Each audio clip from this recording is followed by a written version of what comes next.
برادر عزیز، این بسیار بی‌حرمتی کلان است در برابر پیامبر که پیامبر از عدالت گپ زنید. میدونید پیامبرمون چی گفت؟ گفت وای به حال تو ای هرقوس، اگر من عدالت نکنم کی عدالت میکنه؟ اگر من عدالت نکنم تو خوار و ذلیل میشوی. تو نمیدانی که عدالت را من بر این سرزمین آوردم، از عدالت من سخن میزنم. تا این روز شما چی عدالت داشتید؟ وقتی پیامبر برادران عزیز این سخنها را در برابر این هرقوس میگفت، پیری همین ابو محمد یا پیری ابو محمد مدنی و پیری همین آدمایی که تمام عزیزا و بزرگای ما را حکم به کفر دادگیان، بعدا میگه حضرت عمر در پهلوش بود. برادر عزیز، این حدیث امام بخاریه. حضرت اجازت نمیتی همین به ادبی به شرف گفت گردنش جدا کنم؟ اجازت نمیتی؟ برادرها خوب دقت کن حضرت چی گفت. حضرت عمر برادرها ببینید گفتی را حضرت عمر گوید تو کشته نمیتونی. از توش که گفت گروه های به دنیا می آیند. نگاه کنید، گروه های به دنیا می آیند. چه گروه می آیند؟ داروهای طبیعی را به شما پیشنهاد میکند. سامیون وان برای شخصانی که خراب هستند و میخواهند وزن گیرند. ام پلوس اپیمدیوم برای با قوت شدن، خوب کردن گردش خون، برای طولانی کردن همخوابگی. ماس پیگمنتو برای کسلی های پسریاز و سفید شوی پوست. بینداکس برای ریزانیدن کرم های معده و روده. مینوکسیدیل برای برآوردن ریش و موی سر. کرم فرینک برای دراز نمودن مهلت همخوابگی. ماسلا خیلبی برای ریزانیدن سنگ‌های گرده و تبابت آن. فات زورب برای کم کردن وزن زیادتی.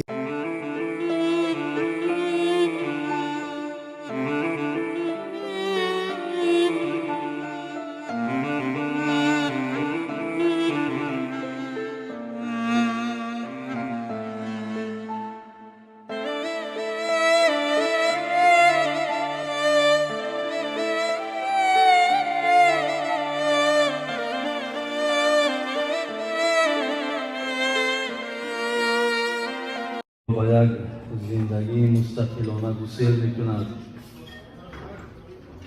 از نام خودم، از نام همه شما باشندگان این محفل، این مجلس تبریک و تهنیت میگوییم و دعاگو هستم که الله مهربان از پشت این خرسندی با خرسندی ها را در خاندان برادر ما نصرت را همیشه پایدار نگه دارد. خدوم این خواهر ما را هم در خاندانشان مبارک و خیر بگرداند. برادر ما مظفرم که خیش و تباری با برادر ما نصرت الله کردند.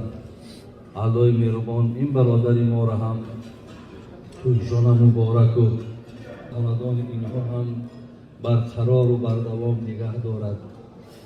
اهل مجلس ما هم این ساعتها را انتظاری دارند که در فرزنداتان که در نبیرهاتان الله مهربان شما را هم موفق و میسر بگرداند.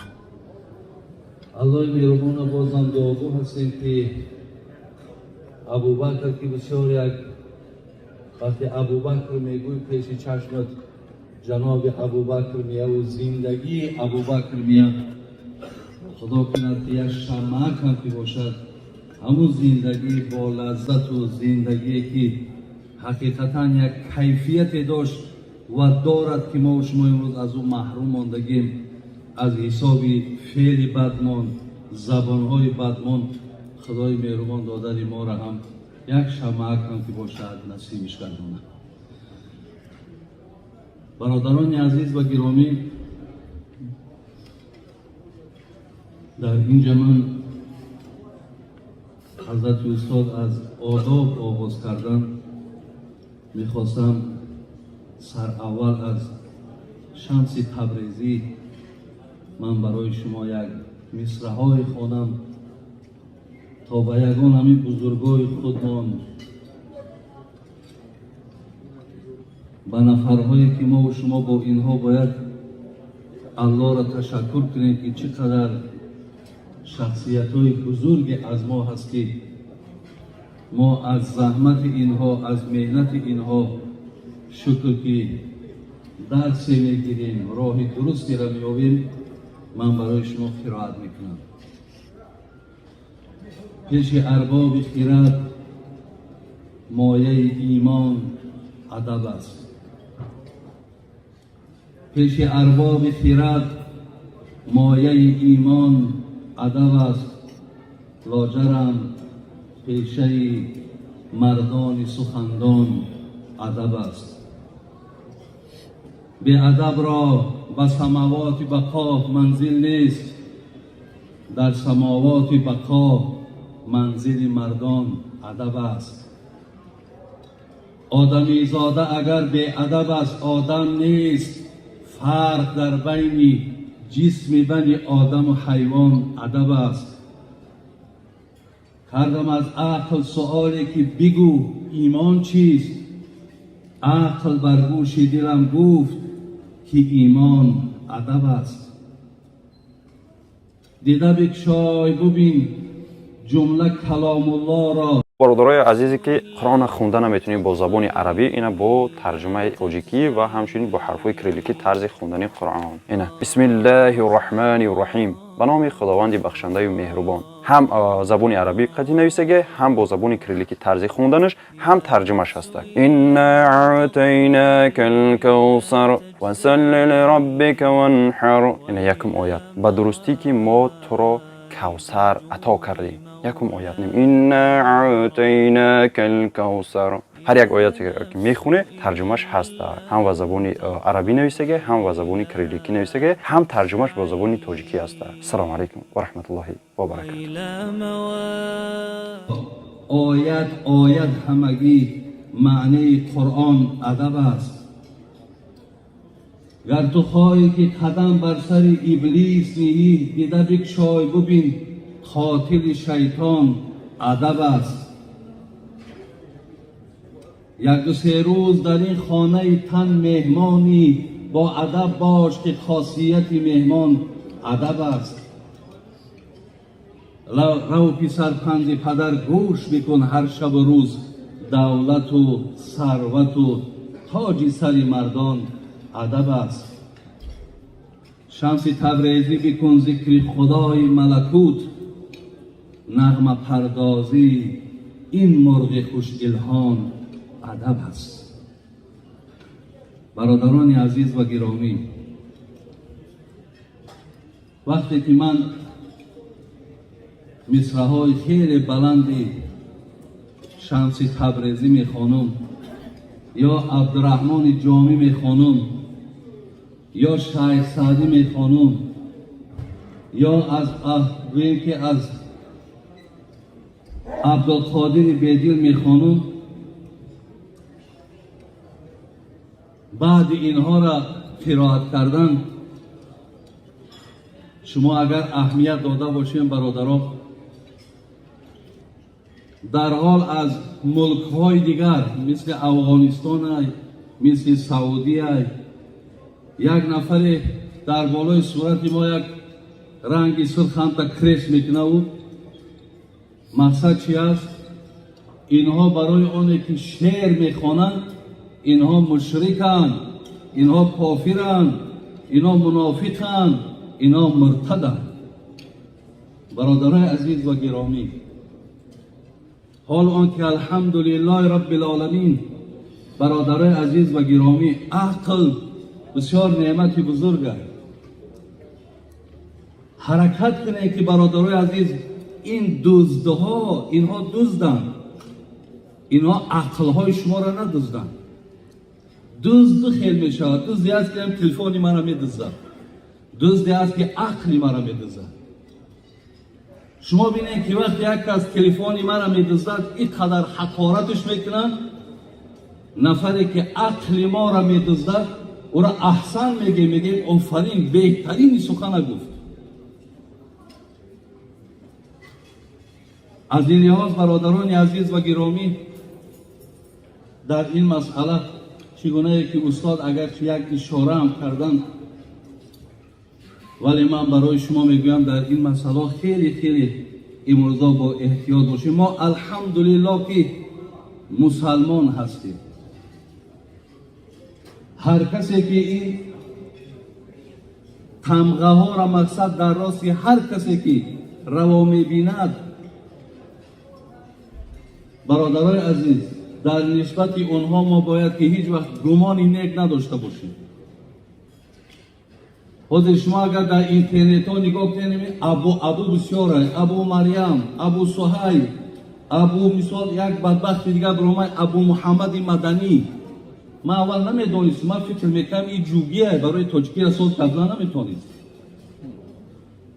И баъд мефаҳмам ки аз ҳамин ашт будааст, аз тоҷики худ монудааст, ки имрӯз дар тоҷикистони мо ягон нафар бародарои азиз аз рӯи ақидаи ин одам мусалмон вуҷуд надорад.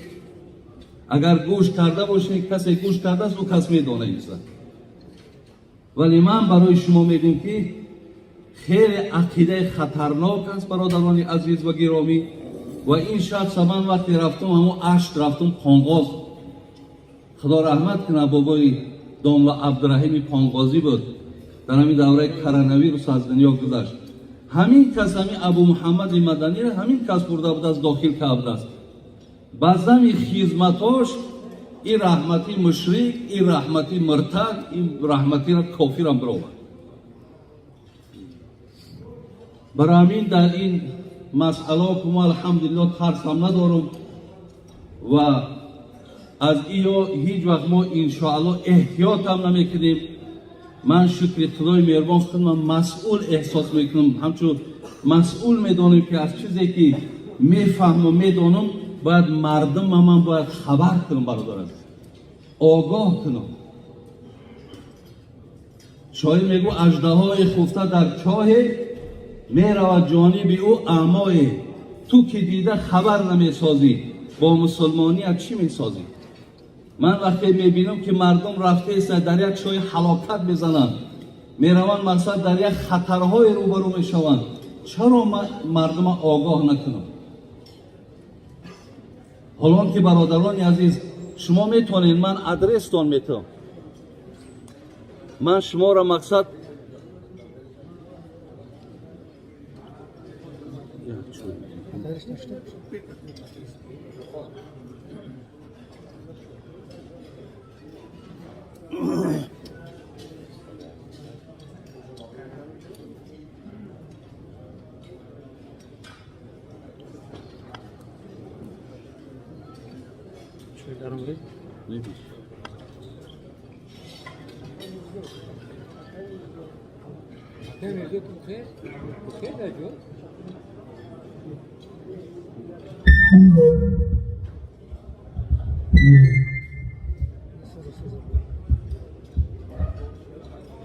یک دو سه میبخشید. در زمانهای پیامبرمان برادر عزیز حدیث امام بخاری را ببینید 3610 رقمش را ببینید. یک نفر آمد حضرت مال غنیمت تقسیم میکرد به نام هرقوس ابن زهیر سعدی. پیش پیامبر آمد برادران عزیز و گرامی. وقتی پیامبر مال غنیمت تقسیم میکرد، میدونید طرف پیامبر چی میگه؟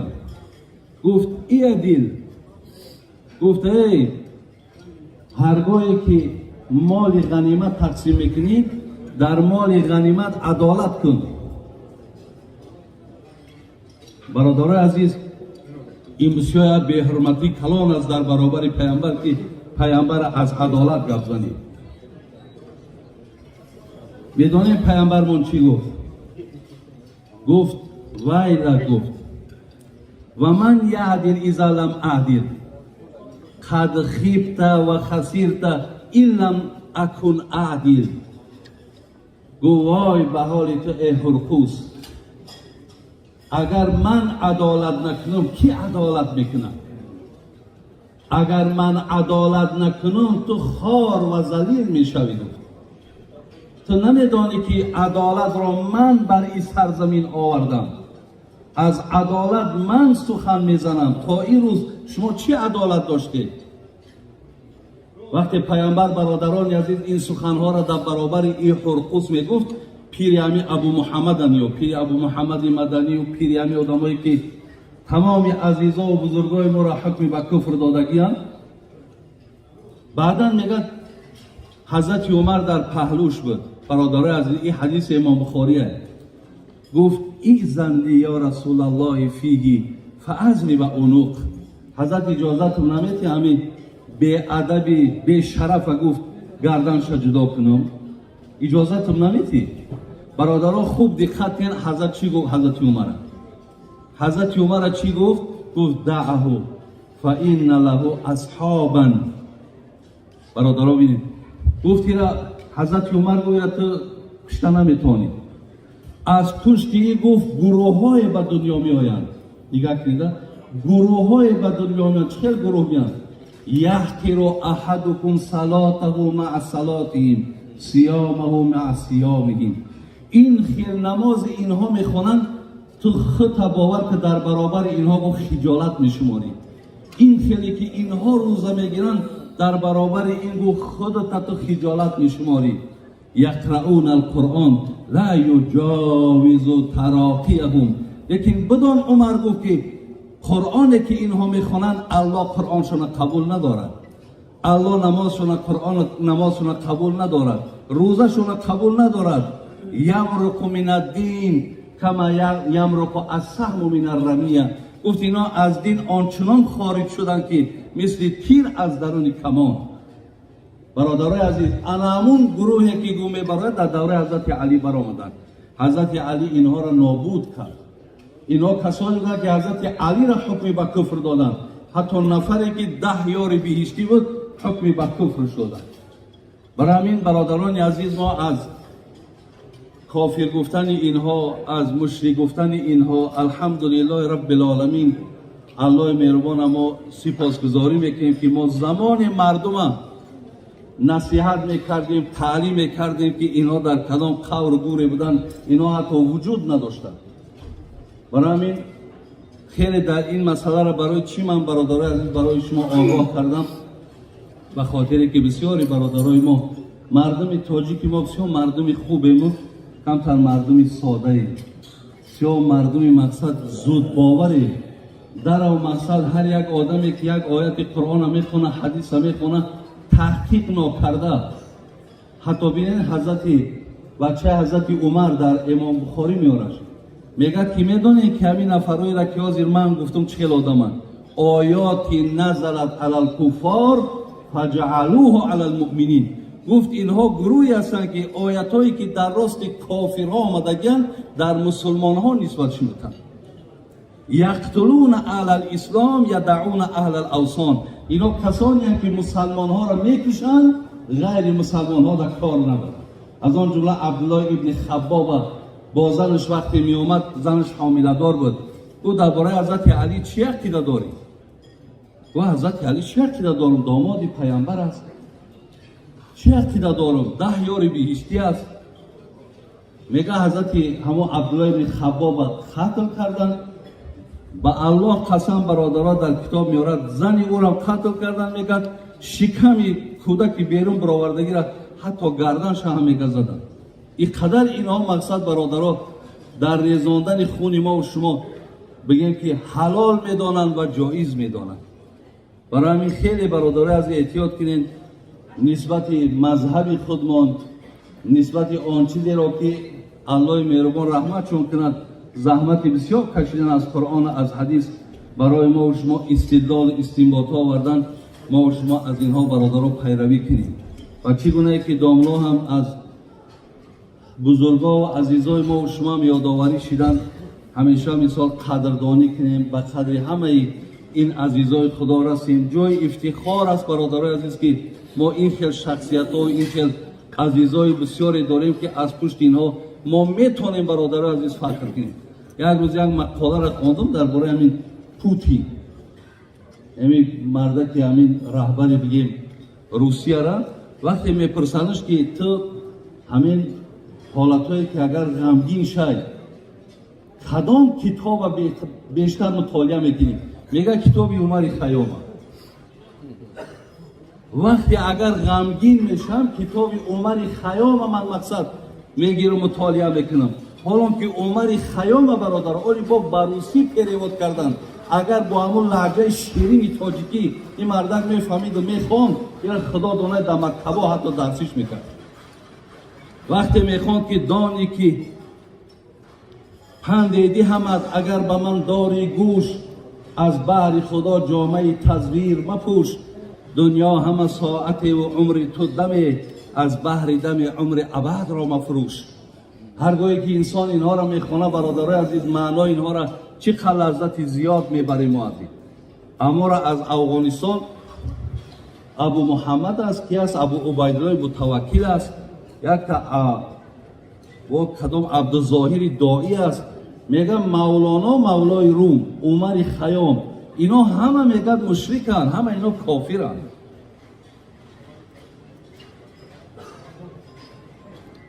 برای همین برادرای عزیز و گرامی، اینا جای افتخار هم هستن، جای تکیه هم هستن. الله مهربان است، سپاسگزاری میکنیم. ابوبکر جان بازم تبریک میگیم برادرای عزیز. خدا کنه که خواهر ما به این خاندان یک نور بیاره، به این خاندان یک گوییم که برکت بیاره، به این خاندان یک خیر زیاد بیارد. نصیحتایی را که اکای داملا کردن، ما هم انشاءالله در برابر این گفتنیم که البته به البته رحمت کند خداوند جناب فردوسی را. چی خوش گفت فردوسی پاک جان به شاهنامه اندر بیان زنان، بهین زن در جهان آن بود که پیوسته با شوی خندان بود. مگو این سخن را نه پا و سر است، حدیث و سخنهای پیغمبر است. فردوسی میگو بگم تا بهترین زن کدام زنه؟ همون زنه که مردکشا بگن همین زن راضی، بگن راضیم، گفتن همین زن بهترین زن به شمار میرود. خدا کند که خواهرای ما برادرای عزیز از جمله زنهایی باشند که شوهرها از ما راضی باشند، شوهراشون حرمت کنند، به قدر شوهرها برسند. شما هم برادرای عزیز گپ سری آداب رفت، ما کم کم همین اینترنت ها قد بسیار سر کار داریم، ما هم شبکه داریم، ما هم سوال جواب داریم. میبینم که تاجیکی ما یکی از دخترها را میگه مقصد رسیده است، یکی از کدام کمپیری عروس رسیده است، یکی میبینی که مثال یکان کار دیگر را دست دادن. برادرای عزیز و گرامی، چگونه داملا برای ما و شما اشاره کردن، خیلی و خیلی در این مسئله احتیاط کنید، خیلی و خیلی احتیاط کنید. هیچ وقت همیشه با این مردم مراسا کنید، با این مردم معامله کنید. انشاءالله شما در همین بگیم خاک یمینا، در سرزمین یمینا، در وطن یمینا که هستین، البته به البته مقصد اگر چنده که ریسک از جانب الله هم باشد، لیکن یک چیزی باید سبب شود تو مادامی که همین ملک و همین دیار یمینا برای ما شما سبب شدگیان، با این مردم یگان رفتاری دغل نکنید، این مردم مقصد حقارتشون نکنید، این مردم تنگ روشی نکنید. یعنی اینها انشاءالله ما با همین خصلت هامون هم، با همین رفتارامون هم خدا خواهد با در دل امینا ما و شما البته جا میگیریم برادران. الله همه شما را نگهبان باشد، تنتان صحت نگه دارد، به درد و بیغم باشین. خدای مهربان عمر دراز و تن صحت و ایمان کامل تان تیاد. اهدنا الصراط المستقیم صراط الذین انعمت علیهم غیر المغضوب علیهم ولا الضالین. آمین یا رب العالمین.